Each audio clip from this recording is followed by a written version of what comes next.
This is Listen St. Louis with Carol Daniel.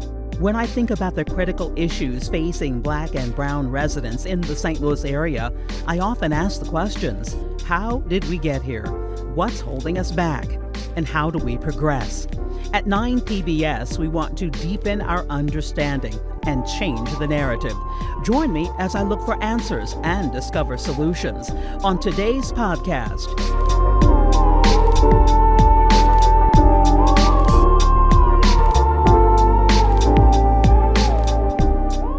Today on Listen St. Louis with Carol Daniel, imagine a world where all Black men are healing and thriving. The NIH says health inequities in the United States leave far too many people of color with higher rates of disease and disability, including higher rates of untreated mental illness. 4 years ago, 2 social workers founded The Village Path, an organization in St. Louis working to increase awareness, access, and acceptance of mental wellness for Black men. Bryant, Antoine, and Jermar will each describe their journey with therapy, how to rethink masculinity, and why Black men hesitate to seek help. That's next on Listen St. Louis with Carol Daniel on 9 PBS. Listen St. Louis with Carol Daniel is supported in part by Midwest Bank Center, the Betsy and Thomas Patterson Foundation, and Orvin and Latrice Kimbrough. Welcome back to another edition, another session, because you'll get that in just a second. Another session of Listen St. Louis with Carol Daniel. And I'm going to change the title. It's Listen St. Louis with Carol Daniel, the Emmy-nominated podcast here at 9 PBS. We have been nominated in less than a year's time, my friends, for our first Emmy. And hopefully we'll win it. But you know what? Doesn't really matter, because your girl is already a winner. I've been in this business for 40 years. This is my first Emmy nomination, and I'm so grateful and thankful for it. And I am grateful and thankful for you for subscribing, for liking the podcast, for sharing the podcast, for downloading it to listen to it later. I'm grateful to those of you who listen for 15 minutes and then you put it down and then you go and you take care of the kids or your spouse and then you come back and you listen to the rest of it. However you do it, I'm grateful that you are listening and you're commenting and you're sharing and you are tuning in. We are most appreciative. And I'm thankful for the staff here at 9 PBS, especially the leadership, our CEO, Amy Shaw, and our Vice President of Content, Aja Williams, for thinking enough of me to give me this opportunity. And it is an opportunity indeed, an investment in you. We say at Listen St. Louis with Carol Daniel that we want to answer 3 questions. One is, how did we get here? No matter what the issue is, as Black and Brown people, how did we get to this point in our history? And I wanted to answer that question because there are those, as you well know, who think that the way we teach history might make the children feel guilty. So let's not teach them history in that way. Well, I call on that because we need to know, how did we get here, in order to know what to do about it and in order to know how to move forward. So that's one question that we ask. And the other 2 are, who or what is holding us back? Could be the person in the mirror, honestly. Could be leadership, elected officials, seriously. And then the last question is, what do we need to do to progress? And my guests today are definitely going to answer that question. I have to tell you, I was just cruising on Facebook and cruising on Instagram, and I found Black Men Read, a conversation that has been had on this program. I found Black Men Build, a great podcast that was had on this program. And I found The Village Path. And what brought me to The Village Path was an event that they, I believe, have already had, focusing on Black male masculinity. And just those words, I was all in. And so they were kind enough to work their schedules around and come on in to the Listen St. Louis studio. Welcome to Jermar Perry and Bryant Antoine. It's so good to meet you both. Thank you for having us. Thank you so much for having us. So before we get to what your goals are and what that Black male masculinity conversation was all about, what is the Village Path? So the Village Path is a nonprofit organization, and it's simple. We provide Black men with free mental health services. We do that in a number of ways. So one way we do that is by having these support groups or what we call healing and writing circles, where Black men can come in and talk about their issues, just talk about their experience in a space where it's safe, they won't get judged, and they can be creative as well. They can write, and we have that every month. We also have a program where we provide free therapy. We do events around the city. We do a whole lot, but it's centered around Black mental health. That's what it is. Why, Bryant? Jermar, I was Jermar Perry. The why is that we, as Black men, we needed a space. Bryant and I aren't from St. Louis originally. So when we moved here, we didn't really know a lot about the city. I had taken several trips. My wife is from East St. Louis, born and raised. We met in Philadelphia. I moved here. Didn't know a whole lot about the area of St. Louis. I always tell people I didn't know what schnooks was, didn't know how to pronounce Gravois, couldn't answer the high school question. You didn't say farty. Right. Yeah. So I didn't know any of these things when I moved here. I didn't have any cultural connection to the area. But as I moved here, I realized it's a beautiful Black space and a beautiful Black city with similar history to the city I'm from, Philadelphia. So the why is that I didn't have community, right? And it's something I needed. I'm a very communal person. I need people. So I was like, why not create something? So that's what we created the Healing and Writing Circle 5 years ago this August, so to bring folks together. And you both are not just two guys who like to talk or who think, Black men have been wronged. Right. You may right. feel that. You may feel that, and you wouldn't right. be wrong. But you're educated in the space. That's right. So Bryant and I, we met at SLU. So we're both social workers by trade. So when we put this together, we were like, we could talk sports all day, right? We could talk a lot of things all day, music, but let's bring together folks to talk about what they have going on. We don't want to talk about politics because they may be different. That separates people sometimes, even though those are needed conversations. But let's talk about the individual, us as individuals. Let's talk about what we have going on in our personal lives. Let's have real deep conversations. Let's have vulnerability. Let's make it cool for Black men to be vulnerable. Let's make it cool for Black men to share. Yeah. Yeah, exactly. So I think, like Jermar said, like we are really similar, our birthdays are within the same week. We like sports, hip hop, we're from the East Coast. So we could just like That'd be vibe enough. on, yeah, right? Yeah, we could just vibe off of that. But I think us being like intentional about how we build connection and how we give people access to environments and spaces where they can kind of be themselves and really, go beyond the surface level conversation was really meaningful for us as like recently graduated MSWs. And we have been told by the community that they want more conversation about Black men and mental well-being. And I've often said, and it's statistical, that the last people to the table of mental wellness are Black men. That's right. Why is that? Right. Because we've been programmed and conditioned to not share, forever we've been taught that like, in order to survive and in order to make it through everything, we just have to like grind through it, put our head down and not show emotion. And so that's been, we've been indoctrinated that way. Yeah. And so it's just carried over, from generation to generation. So, it's really unlearning that. It's really like learning that there is another way to share and be vulnerable with one another. And that takes time and building these environments in order to do that. We're convincing men right now that in vulnerability there is strength. That's right. Yep. That's right. And where we learned that from is we learned that at an early age, right? I remember when I was, I'm not going to date myself, but I was on my you have a baby face. Go ahead and date yourself. All right. I was on my Knight Rider bicycle that had the beautiful black dashboard, and I'm thinking I'm Michael Knight for some reason, even though I'm a Black young boy. And I fall off the bike and I see the blood and I cry. My mother goes, boys don't cry. And, that lasted until recently when I lost my grandmother. And I've been, I lost my grandmother within the last couple of weeks. And I've been an emotional wreck. I don't even know how to deal with these emotions because I'm not used to them, right?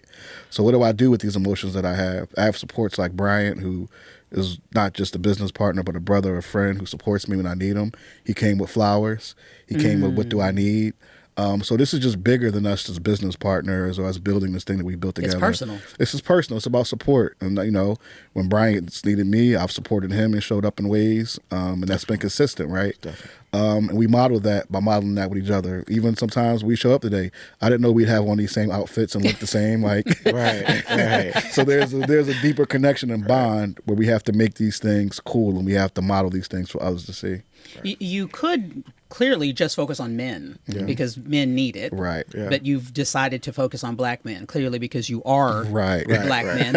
But then there are other reasons. You've seen a lot. Yeah. I think for us, also incorporating what we talked about in building a communal environment, I think it's important to recognize that, as a culture, we're a collective, right? We run on collectivism, right? And this community or society that we live in now focuses on like breaking us up and making us individuals, And so I think for us is like bringing that back. Like, let's get a room of like black folks, black men together and talk about issues, right? There's not a lot of, examples of that outside of like when you see it on Black Panther, right? Like there's not a lot of like examples of people being in the same room and saying like, hey, this is how I've been affected by my experience, and have people listen. So we're trying to bring that back.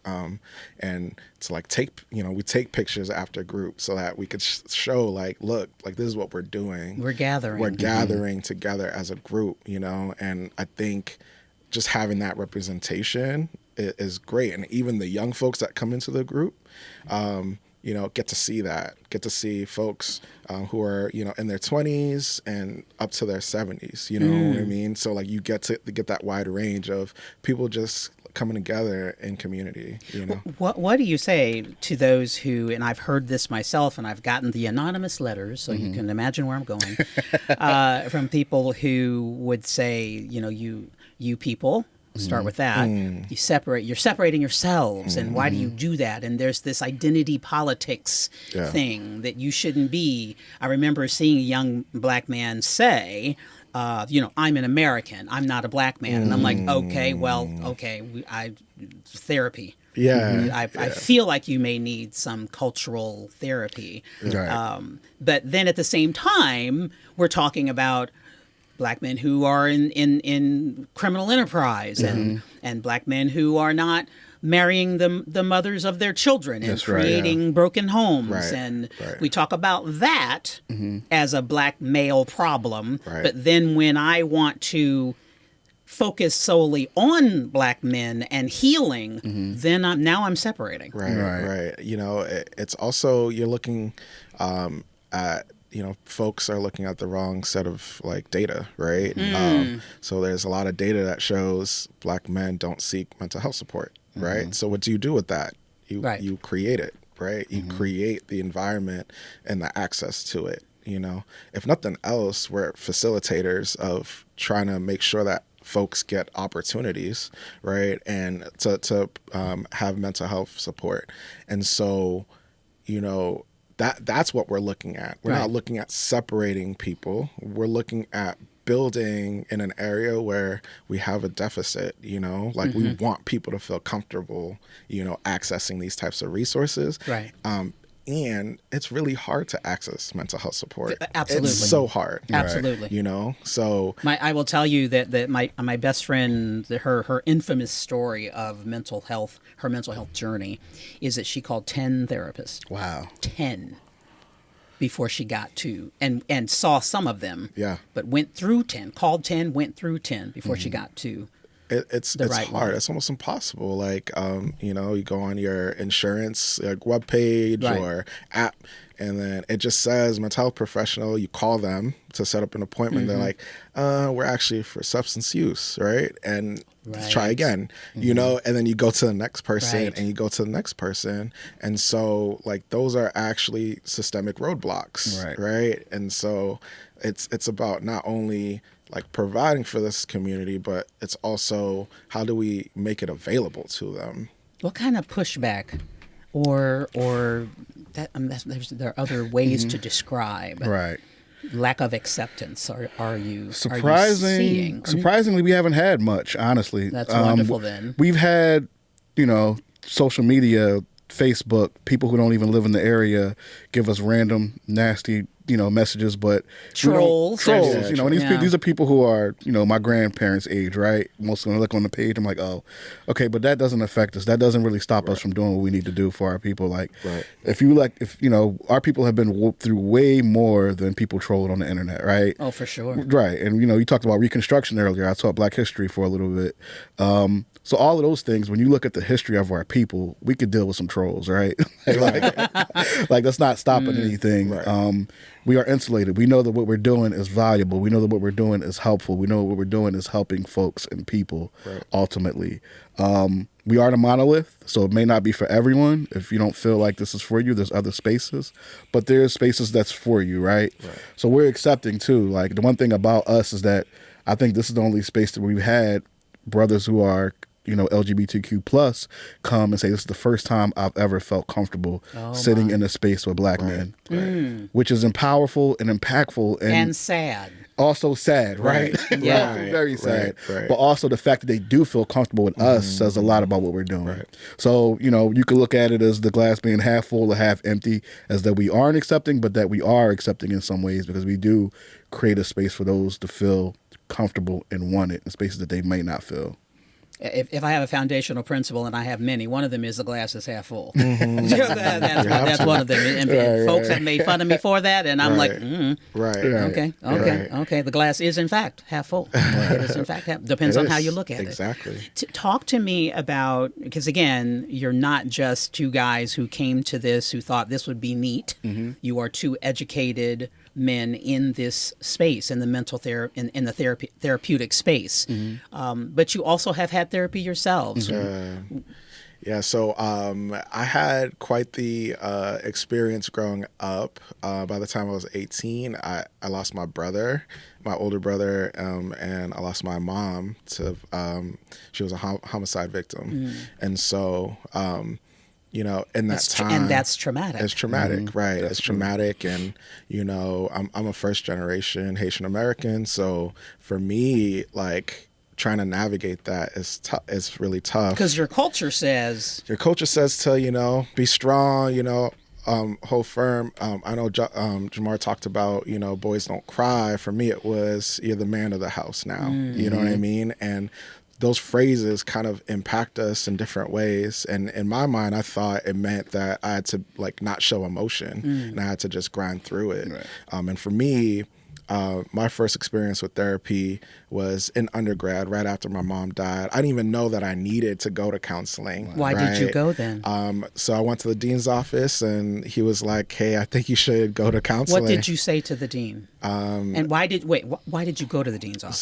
So I had to make the decision whether or not I wanted to take a leave of absence, right? And so because of the trauma. Because of the trauma. Okay. And so I went to the dean mainly to get excuses from my professors, not even for therapeutic support, right? Okay. And he was like, well, it shows that you have work study. It shows that, do you want to work here for work study? I was like, sure. And then he goes, we think you should try counseling services. And then I was like, okay, I went and I didn't like it at first, Why didn't you like it at first? Was it them? Because every therapist isn't good. Right. What I like to say to folks that, again, another roadblock is really finding someone that you can connect with. Yeah. Right. Yeah. And so I think, the campus had really great professionals, and they try to match me with someone that was within my culture, was also African American, and it just still wasn't a fit, I didn't really connect with them. I didn't know. I think there should be a lot of education around, just education around therapy, period, right? What do you go in there to do? What do you work on? Do you taking notes? Understanding that you might not like have a great relationship with a particular therapist, you might seek Right, someone right. else, right? I But never didn't. thought about taking notes when I went to therapy. Yeah, some Yeah. people take notes and you track your goals, Yeah, and yeah, you know what I yeah. mean. And so, for me, I didn't know any of that because I didn't grow up in like an environment that taught about therapy. No Right. one went to therapy, Right. right? In my family, and so eventually, I went through 3 sessions and I quit. And it wasn't until I was in grad school, this must have been 7 years later, Oh, my. right, that I went back to the counseling service for therapy. So all that time, after my mom passed away, after going through 2 trials, right, with the person finally going to jail for life, I didn't have any therapy, no like counseling, no nothing, right.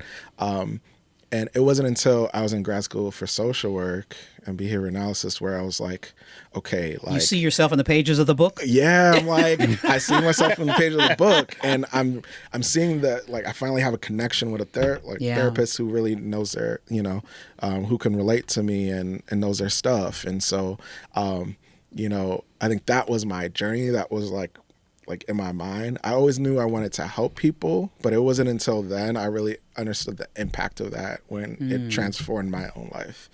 And so, that was kind of like my journey with therapy. Before we get your story, Yeah. because we are and we need to, the 7 years that you did not go, how, was your grief? Did you go through your grief as one? Yeah. I say should. That's not the right word, but I mean, how were you in that 7 years? You've lost Yeah. your brother and your mother, Yeah. and therapy didn't work, and maybe you're thinking, therapy's not for me. Right. And now how do I navigate these emotions? I think again, what we're taught to do is to just bury or just say like, I still have to get life done. Like I still have to go out yeah. and like work and I'm like tired go to right school. now. Right. I'm suddenly I need a nap. Right. But in that, you don't understand how the impacts of like your grief, right? You don't understand like, oh man, I feel like everything's doom and gloom, like everything's so cloudy, and I feel like, it's Groundhog Day, and I sleep for 10 hours, and it's like but you just attribute that to just like maybe your body changing, but that just could be depression. You don't make the connection, right? Yeah. Associated with the grief I have that you're tears. going through. I have tears in my eyes. I didn't. I should have expected that. But. Yeah. But it's real, Yeah. like you just have that feeling where you're just kind of like floating. And what made you finally go after 7 years? Because you're in class and you see yourself? Yeah, it was more so like I started to feel this motivation that something needed to change, right? I remember going in and being like, maybe there's some like meds that can help me, right? That like with stuff. And then I would go to like the, general like provider at school, and they would prescribe some things, and it wouldn't really work, and so finally it was like I just needed to like try it again. I really needed to invest time into it. I went every week, Wow. and it transformed my life because I was able to like face the issues like head on and say like, okay, I'm gonna get some closure from like all the things that like I had to deal with as a kid, I truly had to. There's a process in therapy called cognitive processing therapy, so CPT, that's usually used for victims of PTSD, right? So, and what you do is you identify like what are the things, the experiences that trip you up on a day-to-day basis, but then also you write letters to the people, right, who are no longer with you. You write letters. Are these people who harmed you, or no? Just so like my mom and my brother. I wrote a letter, and then actually the person who harmed my mother, right? And I can't imagine how hard that was. you have to close that chapter, right? You have to. You don't stop grieving, but you at least need that closure, And I felt like that was the most illuminating process like in the whole experience. Yeah. All right, stop by. This ain't therapy session. CP. CPT. CPT. Yeah. Okay. All right. I feel like as you're talking, people have jokingly said that as people, whether you're from the diaspora or the Caribbean, Right. someone once said to me, the ships just stopped here first. We're all Right. That's No, right. exactly. We're all. Yeah. My husband is from the Virgin Islands, and so we all. Someone has jokingly said, I've heard this before, that if you're black, you have PTSD. Yeah. And I know that as I like to say, my white brothers and sisters feel offended. Some feel offended when you say that, or they feel confused, or so they feel something. Yeah. But it's okay. You can feel that. It's Right. all right. Right. It's all right. We're not. This is not an accusatory conversation at all. Right. But we all have anybody who's dealt with a racist incident. The result of, because racism trickles. Right. My husband likes to say we've all bought some lies about right. ourselves That's because of racism, Right. and then acting through that lie. And so now you are affecting other people negatively because you're behaving based on a lie That's right. that's been told to you about the system, from the system. Right. That was deep and complicated, but you can rewind this tape and listen to it again and take some notes. So I feel like we all have some measure of PTSD. That's right. Can you hand me a tissue? We have a box. We should just put this. Right. Bradley Rayford, documentary filmmaker, my photographer today. We're going to put this tissue here all the time. Yeah. What was it that led you to therapy? So what led me to therapy, actually, this is the first time I'm putting two and two together. Probably was around the same time Bryant went to therapy over at SLU. It was my first time living in the Midwest. Wasn't used to living under so much segregation. Was surrounded by, was in a classroom in the social work program. Wasn't a lot of black folks in these classrooms. Right. Being the only one kind of thing. Just some instances that happened while I was there. I remember being on the back of the bus while riding to Advocacy Day to Jeff City, where people advocated for different things. It was a part of the classrooms. And you're thinking about a bus of maybe like 50 to 75 people. And the only black men on the bus were me and the bus driver. And I sat on the back of that bus and I just sobbed. I didn't actually cry, but I sobbed. And I vowed to change things, but not just change the system, but also change things within myself within that. And then there was things that would happen in classrooms, the microaggressions. You're thinking you're joining these progressive classrooms where you're going to talk about social work and issues. And then a lot of these things are impacted by you, right? So, and the people who have the most to say in those classrooms aren't always necessarily black folks, but these are things that impact black folks. I remember we had one person talk about how it was a good thing that neighborhoods were changing and becoming whiter. And the neighborhood I'm from and born and raised in, I can't even afford to move back to, right? Which is why I ended up in the Midwest. So they're happy with gentrification. Yeah. This person was pro-gentrification, and this is a social work class. Nobody gave him pushback. So I gave him pushback, and I'd be in these spaces where I just felt like I was losing my mind, literally. Yeah. Because you're hearing, okay, let's explain that. Right. Because we can do this on a podcast. Because it's an Emmy-nominated podcast. That's right. You in those instances, you can begin to feel like, am I crazy? Right. Yes. Am I crazy for thinking that what you just said Right. is inappropriate? Right. And why don't you think Right. it's inappropriate? Exactly. I would say, who raised you?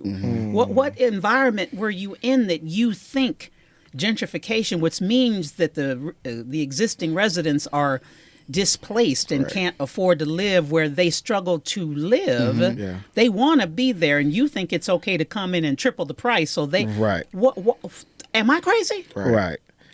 And no one checks them on it either. And when you do, right, and so everyone thinks you're crazy. It's like the Twilight Zone. or you're angry. Right, or you're angry. Or you're angry. And rightfully so, I was angry, right? Yeah. But also, some spaces you're like, okay, I expect people not to say anything.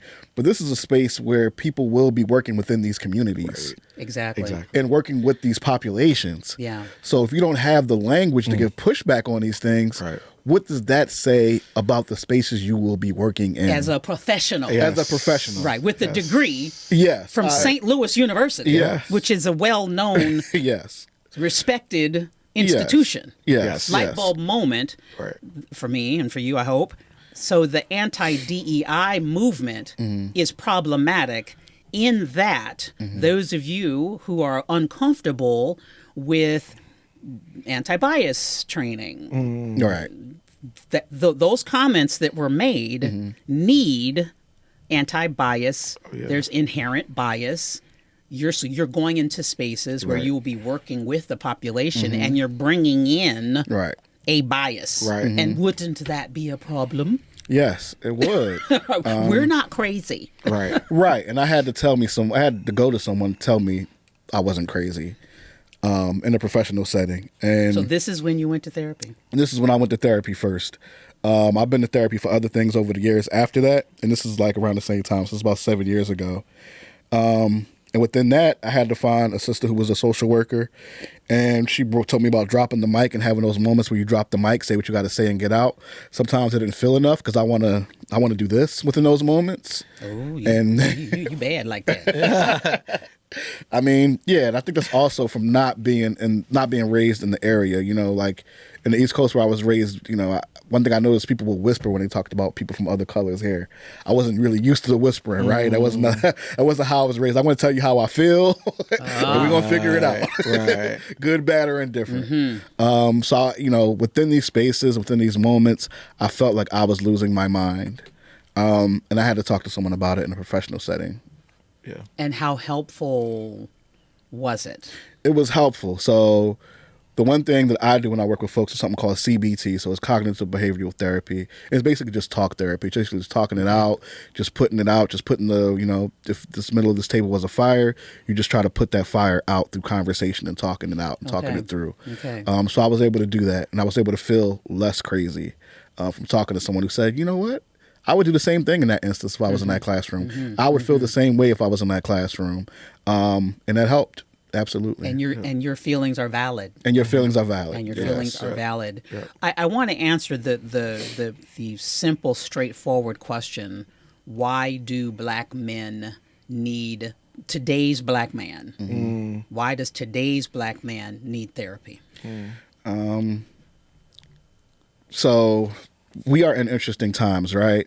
Where we look on what they call the manosphere, or, through YouTube, through people who are separating black men and black women and things like that, through people who have what I would call aged out principles and philosophies about what masculinity is. I would say we need therapy because nobody gave us the language. We weren't born with the language. My mother picked me up off that bike and told me to just not cry because of the bruise or the bruise on my blood, knee, yeah. the blood on my knee. Nobody gave her the language. She was just doing what she naturally was inclinated to do. I would say black men today need therapy because we've always needed therapy. Right. A lot of things you talked about was, it's a book we always refer to called Post-Traumatic Slavery Syndrome. We've all been impacted by these things, right? And not just us as black folks. White folks have all been impacted by these things in a different way.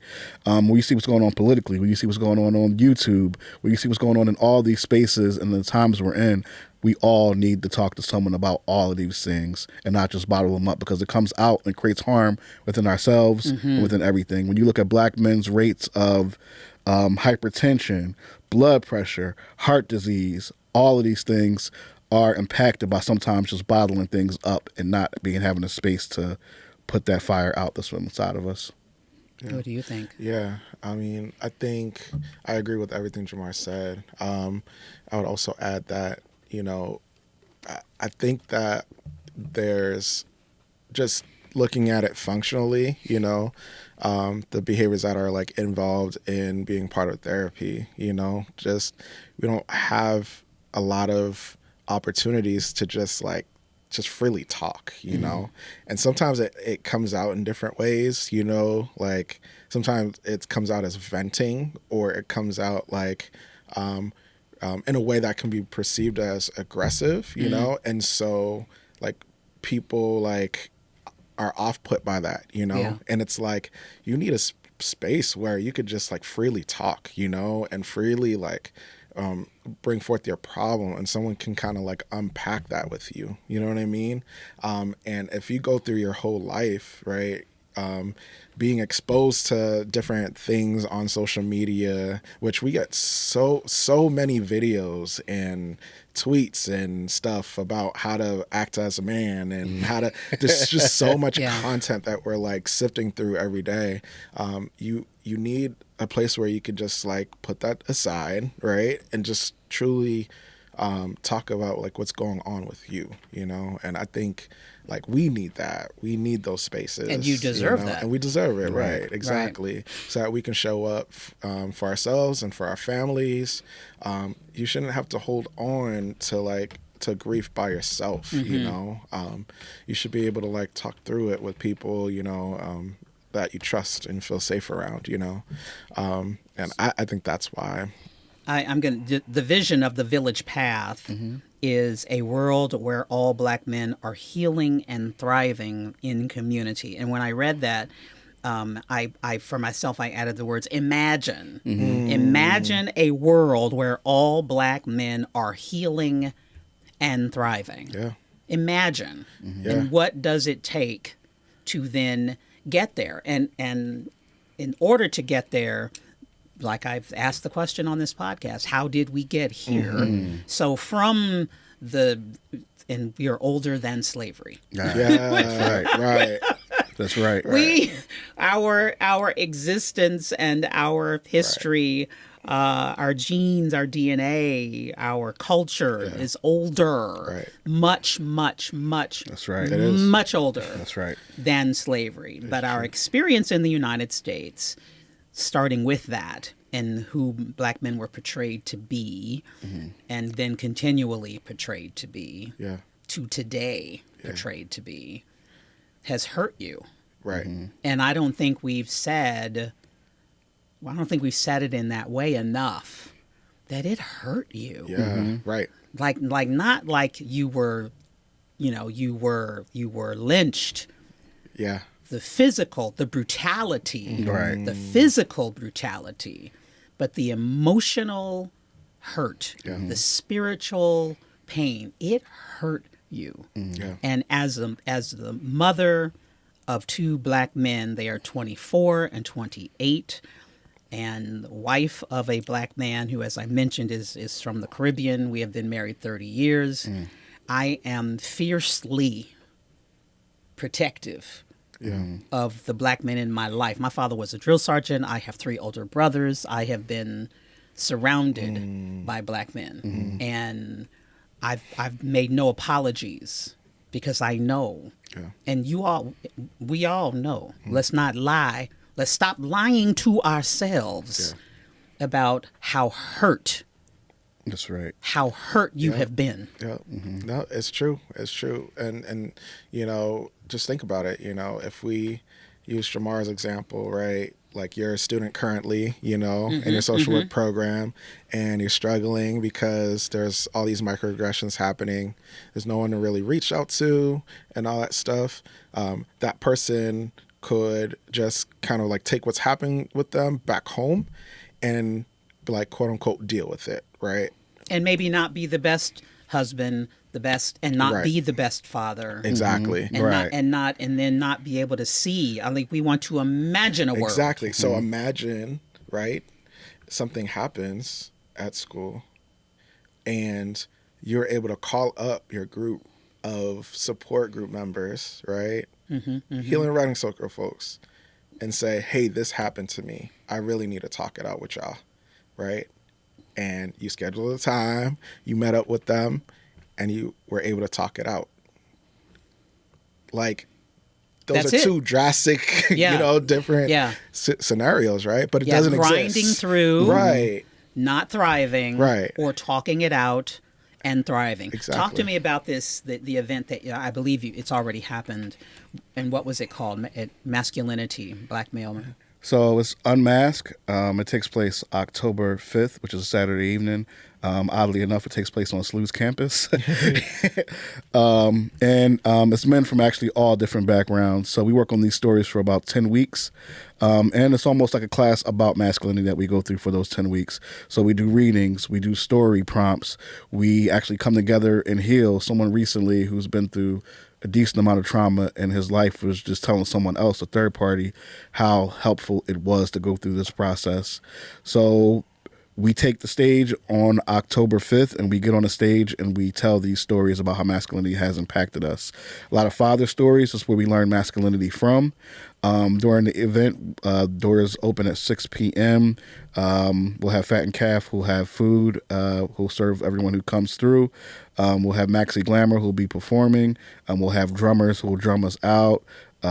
People come and they actually literally create these masks that they wear to come out with, and they literally take off the mask and unmask and tell a story for 8 minutes, vulnerable stories. We've heard stories with about a host of things, ranging from all different types of subjects that you could imagine. And all different types of trauma. And all different types of trauma, and not just straight men, not just black men, men from all different backgrounds. Right now we've had this is year 3 of the event, so we had about 30 men tell stories, and people who are non-binary, people who identify as gay, people from all different backgrounds. So it's a beautiful event. We love doing it. Last year we had about 150 people show up to the event, and people stay and they ask questions for about 30 minutes afterwards. And most of the audience was actually black women who said they had never seen anything like this, because most of the participants are black, where they had black men just pouring their hearts out on these stages, these stories that we work on for about 10 weeks. So we know that there has long been many years as well a debate about masculinity, and that certain political entities feel that other political entities are trying to make men effeminate. And so that scares and worries some people. Yeah, That's right. Yeah. Talk about the juxtaposition of, like, you are their masculinity is a word. I mean, femininity, these are words, right? They're also cultural phenomena, societal norms that may or may not, you may or may not want. Right. And people have said, I'm not, like, my hair is like this. This is, I've said no to a societal norm. That's right. I have said no, and my parents were not happy when I went natural. That's right. My mother said to me, it's funny to me now. My mother said to me, I know what it is. I know why you're doing this, because you're lazy. Wow. That's what my mama said. Wow. My mama said that to me. And she said, because you just don't want to do your hair. And my mother's not, she is not the only one who thinks you just want to look like anything. Wow. You know, because people think this is not professional, it's unkempt, they think it smells bad, they think it's, people think all kinds of things. So masculinity also has norms, societal norms that we can say yes or no to. That's right. Yeah, so it's all on a spectrum, right? So the idea is that you could be masculine and feminine. There isn't one or the other. And I think once we started to accept, right, that people express themselves any way they want to, then folks just feel more open to expressing themselves the way that they want to, right? We see, all of these celebrities who are considered ultra masculine, right? But, they might be, they might have their fashion, be a little more feminine, I'm thinking of Lenny Kravitz. Yeah, Lenny Kravitz, you could see like a lot of photos of like Michael B. Jordan if you were to Google him, right? And it's like it's a spectrum, right? And I think that, like, so long as like folks feel comfortable like utilizing that spectrum, people are going to say, well, we're moving away from the traditional, and but there's just so much more to existing in our world, to the human condition, existence, right? And when I hear, like, I used to have a coworker who would say, the good old days, I'm like, I just need you to look at me, and you tell me where I was in your good old days. Wow. Where was I in your good old days? What was my life like in your good old days? And when people say traditional, I think my mother was required to stay home. My father said, you will stay home. Right. This is, she never really she wanted to be a nurse. So the tradition is something that she did not really want, but Yeah. and then she raised me to be this loud, independent, much to my husband's. He's all right. I said 30 years. He's all right. So tradition, you are saying no. Yeah. You're saying the village path is saying no. That's right. We're saying no to what you think masculinity is. And masculinity as a concept is different in different cultures, Like me being from the Caribbean, like it's way more fluid, Even if you go to our neighboring country, Dominican Republic, right? Like femininity, or masculinity, and gender expression itself is so fluid, It's not the same binary, right, that we have in the U.S., right? And so it's not far-fetched to think that folks can express themselves in a different way, and it's okay. Yeah. It's like Right. okay, like it's okay. It's totally fine, Let me rephrase that. I would love for your vision to be the reality. Right. And shouldn't we all want black men to be healed? I would want everyone to be healed. Definitely. And because I love you so much. Right. And we can be biblical for just a second. If that's where you go in your life, you are called to love. Period. That's right. And Period. just to say, most of the people who are in our inboxes are black women who want services and things for their black men. How often those black men show up without actually, it's not the greatest percentage, but the most people who reach out to us are sisters. Are they reaching mothers. out for their Yep, sons, yep, their husbands, yep, their exactly, father? Yeah. Yes. Aunties, you name it. So that just shows the amount of pressure that black women put on themselves to support black men. Yeah. What we try to do is, when that happens and a black woman comes up to me in the community and says, oh, my brother, I say, well, they have to want this for themselves. Do they want this service? Okay, no? Okay, well, it might not be a great fit because we can't force them to. Well, nobody can. Yeah. Nobody can. Yeah, so. I was told by the CEO of a nonprofit that they were trying, and this is probably 10 years ago, trying to figure out how to get black men to come for services. And now 10 years later, they have said that what they found out was that black men felt that it wasn't for them. It was for women. Right. It wasn't for them. And that in and of itself, that that stereotype that these services aren't for you, Right. So what is for you? Right. I mean, if you're walking around thinking that nothing is for you, where do I get help? That's no way to live. Right. It's no way to live. And that's why we do what we do, because we want to normalize that. It'd be cool to have 5, 10 healing and writing circles, right? In the community that. And right now you have people. one. We have one currently, Okay. right? And what would it take to have more? The people who want to do the work, the people who want to participate and facilitate groups. Okay. The idea that it's this is very needed in our community, right? You have to accept that we need to have these groups in order to be successful and heal and thrive, in our communities. Do you feel like you have turned? You exist, first of all. Yeah. So I think so. I would say so. That we've Yeah. you're making inroads. I would say so. I would say we have, because since we've started, we've seen other groups pop up and do similar work. And we've seen people consistently come to our events. We've seen people change. We've seen people heal. Right. So that's the bottom line. Yeah. it's just a start. And the more we do that, and more we normalize it, and more groups come out, it then creates a system, a community that where people feel this is for me.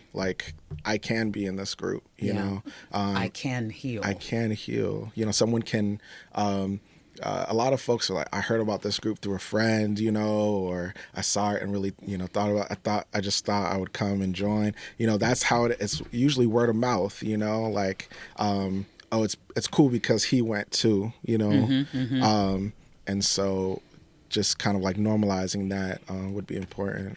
And so before we let you go, people just go to the website? Yeah. Yep. So you can go to thevillagepath.org. You can check Instagram at the Village Path, Facebook Village Path, website. Yeah. Yep. And what would your message be to, you've said that a lot of women are coming to you, but to men who are watching? Yeah, I would say that, like look deep within yourself and think about whether or not you truly feel like you need this, right?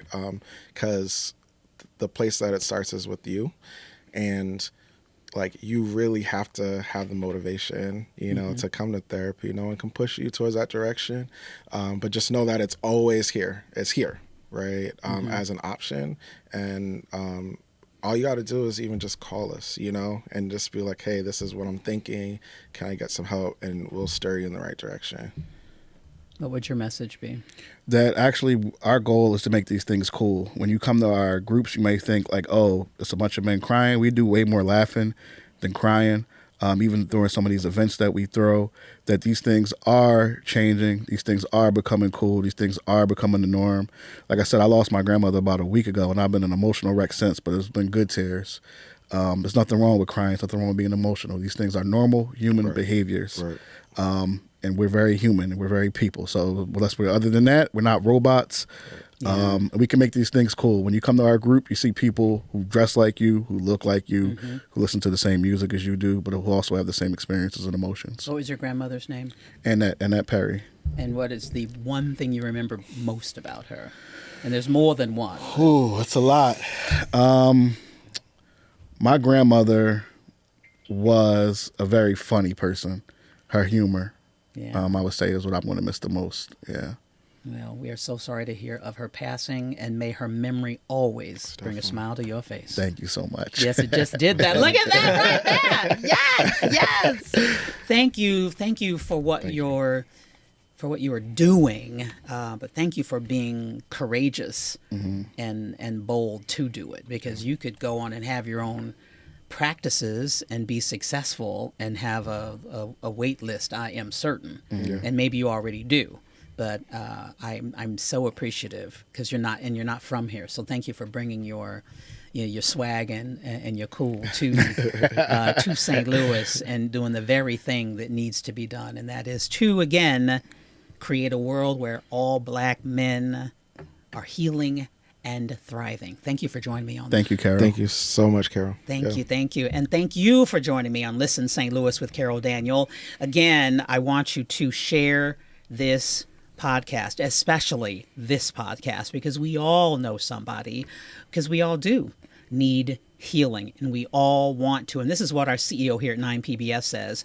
We exist as an organization so that people in this region, everyone in this region, doesn't just survives, but thrives. And the Village Path is all about that. So we are in this together. So thank you for liking the podcast, for subscribing. Please become a subscriber.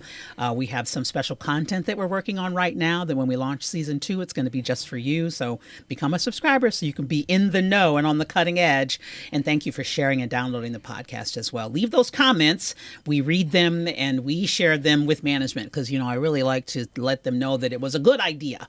It was an excellent idea to hire me. It's personal. Thank you for joining us on another episode of Listen St. Louis with Carol Daniel right here on 9PBS.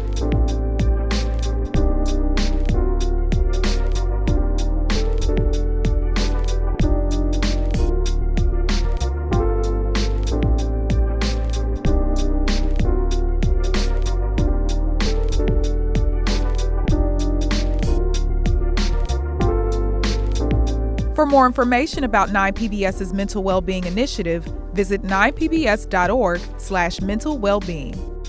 Listen St. Louis with Carol Daniel is supported in part by Midwest Bank Center, the Betsy and Thomas Patterson Foundation, and Orvin and Latrice Kimbrough.